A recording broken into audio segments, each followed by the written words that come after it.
Norway യാത്ര. മഞ്ഞും മലകളും കടലും ചേർന്ന് തീർത്ത ഒരു സ്വപ്ന ലോകമാണ് നോർവേ.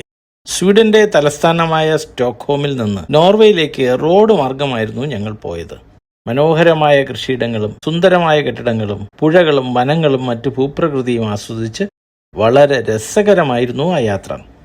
ഇതുവരെ കണ്ട ബാൾട്ടിക്, സ്കാൻഡിനേവിയൻ രാജ്യങ്ങളിൽ ഏറ്റവും സുന്ദരമായ ഒരു രാജ്യത്തിലേക്കുള്ള യാത്രയാണെന്നത് കൂടുതൽ ത്രില്ലടിപ്പിച്ചു. നോർവീജിയൻ അതിർത്തിയിൽ എത്തുന്നതിന് വെറും 500 മീറ്റർ മുമ്പ് സ്ഥിതി ചെയ്യുന്ന വേം ലാൻഡിലെ ഒരു ചെറിയ സ്വീഡിഷ് പ്രദേശമാണ് ടോക്സ്ഫോസ്. വില കുറഞ്ഞ പലചരക്ക് സാധനങ്ങളും മദ്യം ഉൾപ്പെടെയുള്ളവയും തേടുന്ന നോർവീജിയക്കാർക്ക് ഇതൊരു പ്രധാന ക്രോസ് ബോർഡർ ഷോപ്പിംഗ് ഡെസ്റ്റിനേഷനാണ്. തമിഴ്നാട് അതിർത്തിയോട് ചേർന്ന് താമസിക്കുന്ന മലയാളികൾ അതിർത്തി കടന്ന് തമിഴ്നാട്ടിലെ പെട്രോൾ ബങ്കിൽ പോയി പെട്രോൾ അടിക്കുന്നത് പോലെയാണ് ഇവിടെ.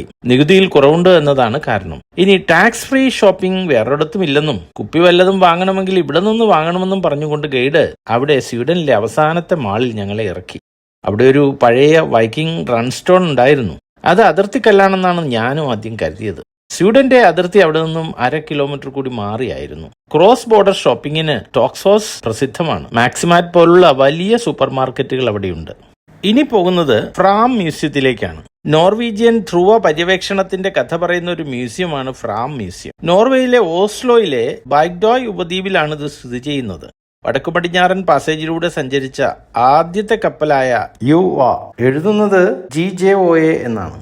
Norwegian museum of cultural history, Viking ship museum, Norwegian maritime museum എന്നിവയുൾപ്പെടെ നിരവധി മ്യൂസിയങ്ങളുള്ള ഒരു പ്രദേശമാണ് from museum. 1936 May 20 from museum ഉദ്ഘാടനം ചെയ്തു. ഇത് പൊതുവെ നോർവീജിയൻ ധ്രുവ പര്യവേക്ഷകരെയും പ്രത്യേകിച്ച് 3 മികച്ച നോർവീജിയൻ പര്യവേക്ഷകരെ ആദരിക്കുന്നതിന് വേണ്ടിയാണ്. ധ്രുവക്കരടികൾ, പെൻഗ്വിൻ തുടങ്ങിയ ജീവജാലങ്ങളുടെ സ്റ്റഫ് ചെയ്ത രൂപങ്ങളുമുണ്ട്. ഫ്രാം മ്യൂസിയം പ്രധാനമായും യഥാർത്ഥ പര്യവേക്ഷണ കപ്പലായ ഫ്രാമിനെ കേന്ദ്രീകരിച്ചാണ് നിർമ്മിച്ചിരിക്കുന്നത്.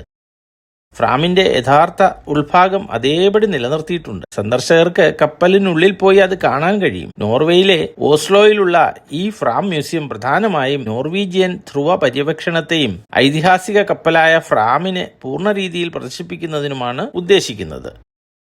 മ്യൂസിയം അതിന്റെ ഭീമാകാരമായ നാവിക കലാസൃഷ്ടികളിൽ ശ്രദ്ധ കേന്ദ്രീകരിക്കുമ്പോൾ അതിന്റെ ചുറ്റുമുള്ള ഗ്രൗണ്ടുകളിലും പ്രദർശന ഇന്റീരിയറുകളിലും ധീരരായ ധ്രുവ പയനിയർമാരെ ആദരിക്കുന്ന നിരവധി ശ്രദ്ധേയമായ ശില്പങ്ങൾ, സ്മാരകങ്ങൾ, പൊതു കലാ ഇൻസ്റ്റലേഷനുകൾ എന്നിവ ഉൾപ്പെടുന്നു.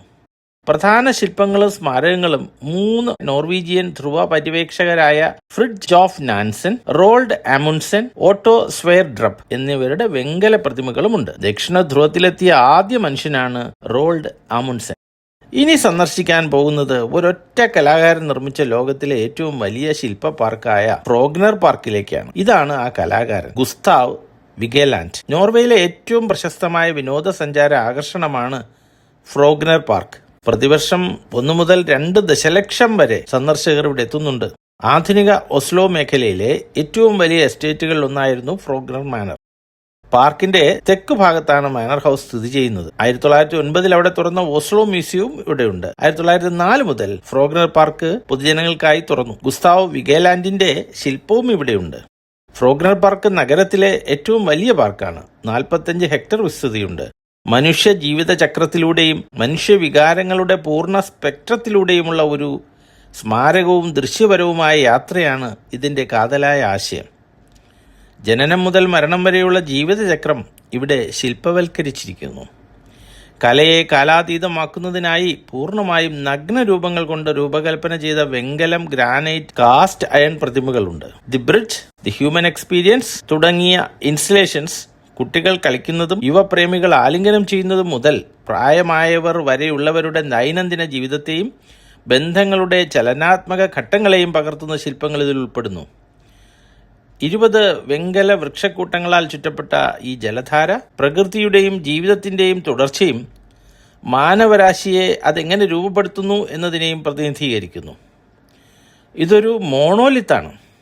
14 മീറ്റർ ഉയരമുള്ള ഈ മഹത്തായ മധ്യഭാഗം ഒരൊറ്റ ഗ്രാനൈറ്റ് ബ്ലോക്കിൽ നിന്ന് കൊത്തിയെടുത്തതാണ്. അതിൽ 121 മനുഷ്യരൂപങ്ങൾ പരസ്പരം കയറി അടുത്തു നിൽക്കുന്നത് കാണാം. ഇത് ദൈവികവും ആത്മീയവുമായ ബന്ധത്തിനായുള്ള മനുഷ്യരാശിയുടെ ആഗ്രഹത്തെയാണ് പ്രതീകപ്പെടുത്തുന്നത്. ഇഴചേർന്നുള്ള രൂപങ്ങളുടെ ഈ ശിലാശില്പം നിത്യത, ഐക്യം, പുനർജന്മത്തിന്റെ അനന്തമായ ചക്രം എന്നിവയെ പ്രതിനിധീകരിക്കുന്നതിന് ഒരു അക്ഷരവൃത്തമായി മാറുന്നു. ഈ മോണോലിത്തിന്റെ താഴെ അറ്റത്ത് ഏറ്റവും മുതിർന്നവരും ക്രമേണ മുകളിലോട്ട് ചെല്ലുന്തോറും ചെറുപ്പമായി ഏറ്റവും മുകളിൽ കുട്ടികളുമാണ്. മികച്ച കലാസൃഷ്ടികളുടെ കാര്യത്തിൽ ലോകത്തിൽ വളരെ ഉയർന്ന നിലവാരമുള്ള രാജ്യമാണ് നോർവേ. ലിംഗസമത്വത്തിൽ ലോകത്തിൽ മുൻപന്തിയിലാണ് ഈ രാജ്യം. ശക്തമായ ക്ഷേമരാഷ്ട്ര സങ്കല്പമാണ് ഇവിടെയുള്ളത്. ലോകത്തിലെ രണ്ടാമത്തെ വലിയ മത്സ്യക്കയറ്റുമതി രാജ്യമാണ് നോർവേ. കൂടാതെ വടക്കൻ കടലിലെ എണ്ണവാതക നിക്ഷേപങ്ങൾ രാജ്യത്തിന്റെ സമ്പദ് വ്യവസ്ഥയുടെ അടിത്തറയാണ്. കുറ്റകൃത്യങ്ങൾ കുറഞ്ഞതും സമാധാനപരമായി ജീവിക്കാൻ സാധിക്കുന്നതുമായ രാജ്യങ്ങളുടെ പട്ടികയിൽ നോർവേ സ്ഥിരമായി ഇടം പിടിക്കാറുണ്ട്. രാജ്യത്തിന് ആവശ്യമായ വൈദ്യുതിയുടെ ഭൂരിഭാഗവും ജലവൈദ്യുതി ഉപയോഗിച്ചാണ് ഉൽപ്പാദിപ്പിക്കുന്നത്. ഇനി ഓസ്ലോ നഗര ഹൃദയത്തിലെ കാഴ്ചകളിലേക്കാണ് പോകുന്നത്. ഇതാണ് ഓസ്ലോ ഓപ്പറ ഹൗസ്. 49,000 ചതുരശ്ര മീറ്റർ വിസ്തീർണമുള്ള ഈ ഘടനയിൽ 3 ഓഡിറ്റോറിയങ്ങളും നിരവധി മുറികളുമുണ്ട്. പ്രധാന ഓഡിറ്റോറിയത്തിൽ 1364 സീറ്റുകളും മറ്റ് 2 ഓഡിറ്റോറിയങ്ങളിൽ 200-400 സീറ്റുകളുമുണ്ട്. കെട്ടിടത്തിന്റെ ചരിഞ്ഞ പ്രതലങ്ങളിൽ ഇറ്റലിയിലെ കരാരയിൽ നിന്നുള്ള മാർബിളും വെളുത്ത ഗ്രാനൈറ്റും പാകിയിരിക്കുന്നു. സ്റ്റേജ് ടവർ വെളുത്ത അലുമിനിയം കൊണ്ട് പൊതിഞ്ഞിരിക്കുന്നു. ഇത് വെള്ളത്തിൽ നിന്ന് ഉയരുന്നതായി തോന്നിക്കുന്ന ഐസ്ബർഗ് ആകൃതിയിലാണ് രൂപകൽപ്പനയും നിർമ്മാണവും നടത്തിയിരിക്കുന്നത്. ഫ്യോർഡുകൾ കാണാൻ പോകുന്ന പ്രത്യേക ഇനം കപ്പലുകളും ഇതേ മാതൃകയിൽ നിർമ്മിക്കപ്പെട്ടതാണ്. അതിലും അപ്പർ ഡെക്കിലേക്ക് ഇങ്ങനെ ചരിഞ്ഞ പ്രതലത്തിലൂടെ നടന്നു കയറാൻ കഴിയും. പുരാതന ഹിമാനികൾ നിരന്തരം പ്രവഹിക്കുന്നതിലൂടെ പ്രകൃതി തന്നെ രൂപപ്പെടുത്തിയെടുത്ത നീളമുള്ളതും ആഴമേറിയതും ഇടുങ്ങിയതുമായ കടലിടുക്കുകളാണ് ഫ്യോർഡുകൾ. കുത്തനെയുള്ളതും കടലിൽ ഇറക്കി വെച്ചതുപോലെ തോന്നുന്ന പാറക്കെട്ടുകളും മരതക ജലവും കൊണ്ട് സവിശേഷമായ ഈ ഭൂമിശാസ്ത്ര അത്ഭുതങ്ങൾ നോർവേയുടെ പടിഞ്ഞാറൻ തീരത്ത് എല്ലായിടത്തും കാണപ്പെടുന്നു. ഫ്യോർഡുകളിലൂടെയുള്ള യാത്രയെക്കുറിച്ച് പിന്നീട് വിശദീകരിക്കാം. Opera house 2008 world architecture festival cultural അവാർഡും 2009 European Union prize for contemporary ആർക്കിടെക്റ്റും നേടിയിട്ടുണ്ട്. കെട്ടിടത്തിന്റെ മേൽക്കൂര തറനിരപ്പിലേക്ക് ചരിഞ്ഞിരിക്കുന്നു. കാൽനടക്കാർക്ക് മുകളിലേക്ക് നടന്ന് ഓസ്ലോയുടെ പനോരമിക് കാഴ്ചകൾ ആസ്വദിക്കാൻ കഴിയും.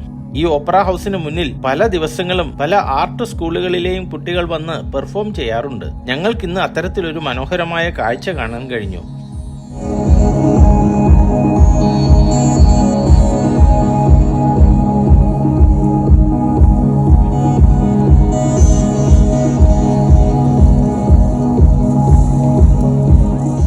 കായികാഭ്യാസവും നൃത്തവും ഒത്തുചേർന്ന ഒരു 100 കണക്കിന് കുട്ടികളുടെ മനോഹരമായ പലവിധത്തിലുള്ള നൃത്യങ്ങൾ. അത് ഒരേ സമയം നൃത്തവുമാണ്, ഉള്ളംകാല് മുതൽ ഉച്ചി വരെ ഇളകുന്ന കായികാഭ്യാസവുമാണ്. മികച്ച മെയ്വഴക്കം വേണ്ട ഒരു നൃത്തരൂപമായിരുന്നു അത്.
കുട്ടികൾ മാത്രമല്ല മുതിർന്നവരും ഇവിടെ അവരുടെ ഫ്ലാഷ് മോബ് അല്ലെങ്കിൽ ബസ്കിംഗ് എന്ന് വിളിക്കാവുന്ന ഈ പരിപാടിയിൽ പങ്കെടുക്കുന്നത് കാണാമായിരുന്നു. കുറെ നേരം ഞങ്ങളത് കണ്ടു നിന്നു. ഓപ്പറ ഹൗസിന് മുന്നിൽ വെള്ളത്തിലുള്ള ശ്രദ്ധേയമായ മറ്റൊരു ശില്പം മോണിക്ക ബോൺവിസിനി രൂപകൽപ്പന ചെയ്ത സ്റ്റെയിൻലെസ് സ്റ്റീലും ഗ്ലാസ് പാനലും കൊണ്ട് നിർമ്മിച്ച ഷീ ലൈസ് ആണ്. തിളങ്ങുന്ന തകർന്ന മഞ്ഞുമലയോട് സാമ്യമുള്ള രീതിയിൽ നിർമ്മിച്ചിട്ടുള്ള ഇത് ഓപ്പറ ഹൗസിനോട് ചേർന്നുള്ള ഫ്യോർഡിലെ ഒരു കോൺക്രീറ്റ് പ്ലാറ്റ്ഫോമിൽ സ്ഥാപിച്ചിരിക്കുന്നു. വേലിയേറ്റത്തിലും കാറ്റിലും ചലിക്കുന്നതായി തോന്നിച്ചുകൊണ്ട് അതവിടെ വെള്ളത്തിൽ പൊങ്ങിക്കിടക്കുന്ന പ്രതീതി സൃഷ്ടിച്ചുകൊണ്ട് കാഴ്ചക്കാർക്ക് എപ്പോഴും ചലിച്ചുകൊണ്ടിരിക്കുന്ന കടലിലൂടെ ഒഴുകി വരുന്ന മഞ്ഞുമലയുടെ കാഴ്ചാനുഭവം പ്രദാനം ചെയ്യുന്നു. ഓപ്പറ ഹൗസിന് നേരെ മുന്നിലുള്ള ഈ പ്രതിമ നോർവീജിയൻ ഓപ്പറാറ്റിക് സോപ്രനോയായ കിർസ്റ്റൻ ഫ്രാക്സ്റ്റാഡിനെ ആദരിക്കുന്ന ഒരു വെങ്കല ശില്പമാണ്. ഓപ്പറാറ്റിക് സോപ്രാനോ എന്നാൽ ഉച്ചസ്ഥായിലുള്ള ശബ്ദമുള്ള ഓപ്പറ ഗായിക എന്നാണ് അർത്ഥം.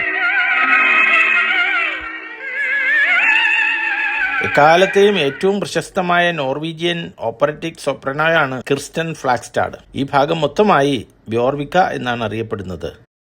ഓസ്ലോ ഫ്യോർഡിലെ ഒരു പ്രവേശന കവാടമാണ് ഈ പ്രദേശം. ഓസ്ലോ പബ്ലിക് ലൈബ്രറിയും സൈനേഴ്സൺ മ്യൂസിയവും അടുത്താണ് സ്ഥിതി ചെയ്യുന്നത്. ഇവിടെ തന്നെയുള്ള ഈ 7 മീറ്റർ ഉയരമുള്ള ശില്പം മാർട്ടിൻ പിരിയർ എന്ന ശില്പി വെളുത്ത ഗ്രാനൈറ്റിൽ കൊത്തിയെടുത്തതാണ്.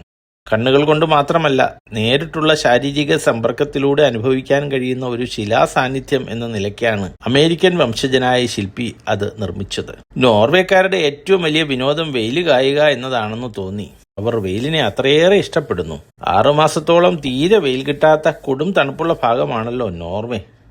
1990 മുതൽ നോർവേയിലെ ഈ ഓസ്ലോ സിറ്റി ഹാളിലാണ് നോബൽ സമാധാന സമ്മാനം നൽകുന്നത്. മറ്റെല്ലാ നോബൽ സമ്മാനങ്ങളും, അതായത് ഭൗതികശാസ്ത്രം, രസതന്ത്രം, വൈദ്യശാസ്ത്രം, സാഹിത്യം, സാമ്പത്തിക ശാസ്ത്രം എല്ലാം തന്നെ സ്വീഡനിലെ സ്റ്റോക്ക്ഹോമിലാണ് നൽകുന്നത്. ആൽഫ്രഡ് നോബൽ തന്റെ വിൽപത്രത്തിൽ എഴുതിയതുപോലെയാണ് സമാധാന സമ്മാനം നൽകുന്നത്. നോർവീജിയൻ നോബൽ കമ്മിറ്റി മാത്രമാണ് സമാധാന സമ്മാനം കൈകാര്യം ചെയ്യുന്നത്. എല്ലാ വർഷവും നോബലിന്റെ ചരമവാർഷിക ദിനമായ ഡിസംബർ 10 ചടങ്ങ് നടക്കുന്നു. ഉജ്ജ്വലമായ ഇന്റീരിയർ ചുവർചിത്രങ്ങളും Edvard Munch, Henrik Sorensen, Per Krohg തുടങ്ങിയ പ്രശസ്ത ചിത്രകാരന്മാരുടെ മാസ്റ്റർപീസുകളും ഉൾക്കൊള്ളുന്ന ഒരു ആർട്ട് ഗാലറിയാണിത്. ഇതാണ് ഓസ്ലോയിലെ നാഷണൽ തിയേറ്റർ. നോർവേയിലെ ഏറ്റവും വലുതും പ്രധാനപ്പെട്ടതുമായ നാടകകലകളുടെ വേദിയാണിത്. പ്രധാനമായും ഹെൻറിക് ഇബ്സന്റെ നാടകങ്ങളുടെ ആത്മീയ ഭവനമായിട്ടാണ് ഇത് ആഘോഷിക്കപ്പെടുന്നത്. ഇത് നോർവീജിയൻ റോയൽ പാലസ് ആണ്. ഇത് അവിടുത്തെ പാർലമെന്റ് മന്ദിരം. ഇവിടെയും നിരവധി ശില്പങ്ങളുണ്ട്. ഇവിടെയും ഞങ്ങൾക്ക് ഗാർഡ് ചേഞ്ചിങ് പരേഡ് ആസ്വദിക്കാൻ അവസരം ലഭിച്ചു.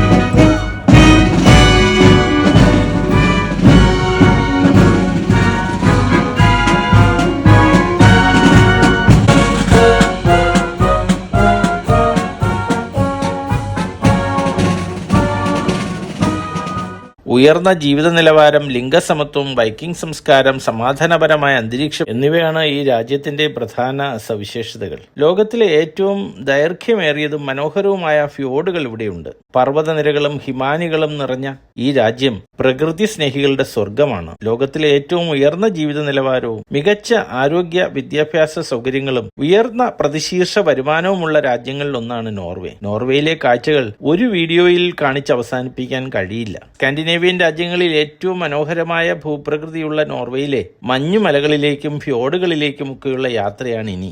ആവേശകരമായ ആ യാത്ര തുടർന്നുള്ള ഭാഗങ്ങളിൽ പറയാം. ഈ വീഡിയോ ഇഷ്ടമായെങ്കിൽ ലൈക്കും ഷെയറും ചെയ്യുക. സബ്സ്ക്രൈബ് ചെയ്തിട്ടില്ലെങ്കിൽ ആ ബട്ടൺ അമർത്താൻ മറക്കരുത്. നന്ദി.